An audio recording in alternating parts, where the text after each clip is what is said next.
જય શ્રી રામ. આજના નવા વિડીયોમાં તમારું હાર્દિક સ્વાગત છે. ઓસ્ટ્રેલિયા અને ભારત વચ્ચે રમાયેલી ત્રીજી વનડેમાં ભારતનું 9 વિકેટથી ભારત જીતી ગયું છે. રોહિત શર્માએ સેન્ચુરી મારી અને વિરાટ કોહલીએ 50 મારી. વિરાટ કોહલી પહેલી બે વનડેમાં ડક પર આઉટ થયો. રોહિત શર્મા પહેલી વનડેમાં 8 રન, બીજી વનડેમાં 73 રન કર્યા હતા. બીજી વનડેમાં તો બહુ સ્ટ્રગલ કર્યું, બહુ સ્ટ્રગલ કર્યું. 60ની સ્ટ્રાઇક રેટથી બેટિંગ કરી છે. રોહિત શર્મા 2008માં સિડનીમાં 50 મારીને વન ડે ક્રિકેટમાં અરાઇવલ થયું હતું.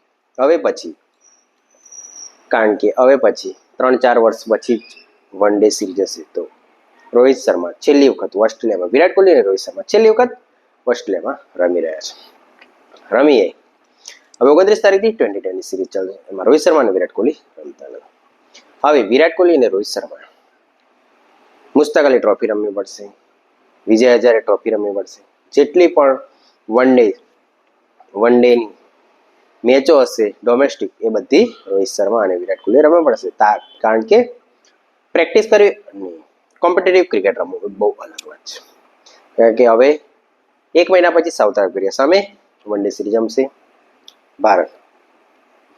જો ઓસ્ટ્રેલિયાએ ટોસ જીતીને ફિલ્ડિંગ કરવાનો ફેસલો લીધો. આ મેદાન પર અત્યારે 6 મેચો રમાઈ હતી, એમાં પહેલી બેટિંગ કરવાવાળી ટીમ જ હતી. પણ આમ 6 મેચ પછી ભારતે એને બદલ્યું છે. તેમાં પહેલી બેટિંગ કરવાવાળી ટીમ હારી છે અને ફિલ્ડિંગ ચેસ કરવાવાળી ટીમ જીતી છે. ઓસ્ટ્રેલિયાએ પહેલી બેટિંગ કરતા 236 રન 10 વિકેટે કર્યા. મિચેલ માર્શ 41 રન, ટ્રેવિસ હેડ 29 રન. પહેલી 7 ઓવરમાં 50 રન કર્યા હતા ઓસ્ટ્રેલિયાએ. રેન્સો 56 રન 58 બોલમાં. એલેક્સ કેરી 24 રન, કુપર કાલાની 23 run, Mitchell Owen 1 run, Mitchell Starc 2 run, Adam Zampa 2 run, Hazlewood 0 run.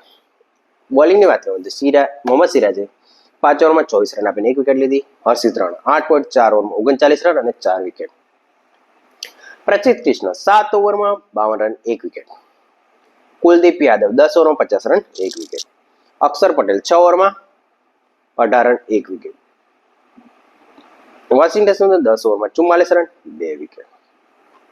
Kuldeep Yadav બહુ ટાઈમ પછી વન ડેમાં રમ્યા. નીતિશ કુમાર રેડ્ડી ઇન્જરીના કારણે આ મેચમાં નહીં રમવા કારણે અક્ષર પટેલને મોકો મળ્યો, કુલદીપ યાદવને મોકો મળ્યો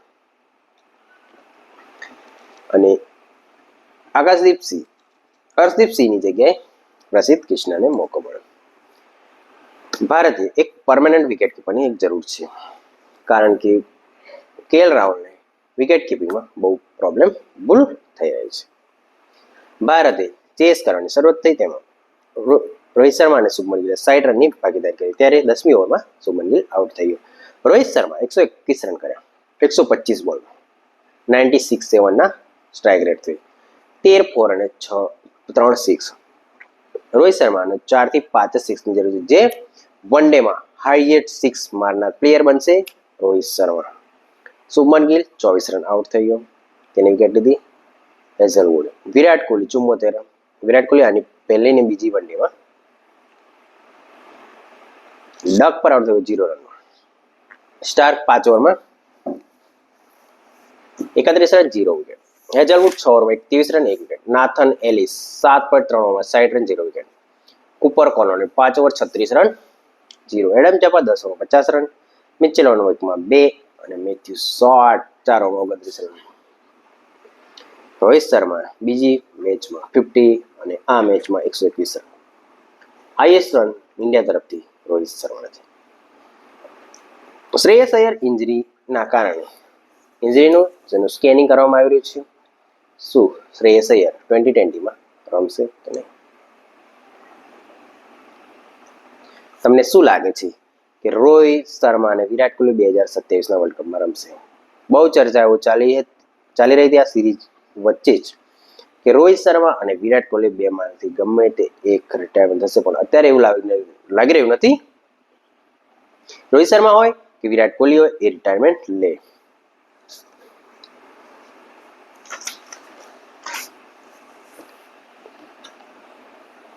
જય શ્રી રામ. જો તમે અત્યાર સુધી વિડીયો જોયો તો વિડીયોને લાઈક કરો, શેર કરો અને સબસ્ક્રાઇબ કરો.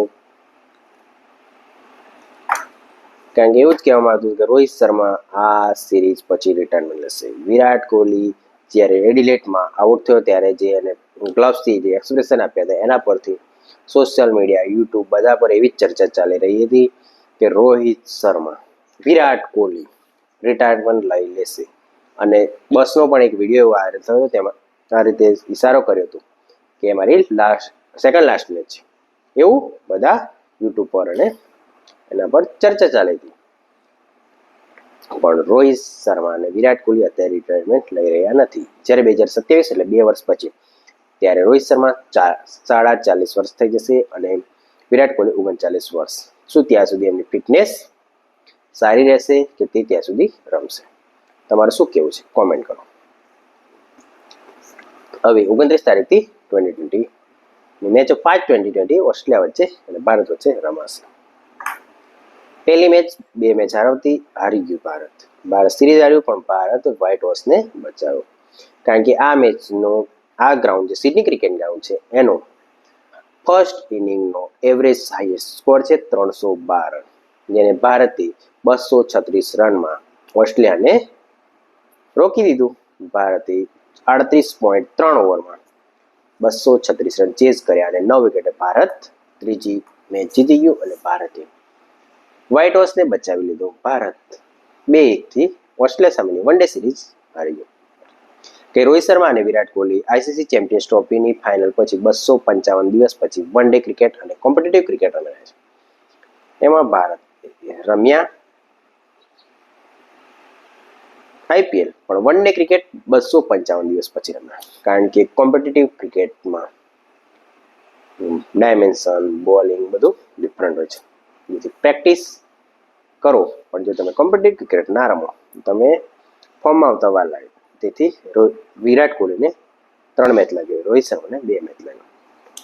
જો તમને વિડીયો સારો લાગતો તો સ્પોર્ટ ગુજરાતી ચેનલને સબસ્ક્રાઈબ કરો અને વિડીયોને લાઈક કરો.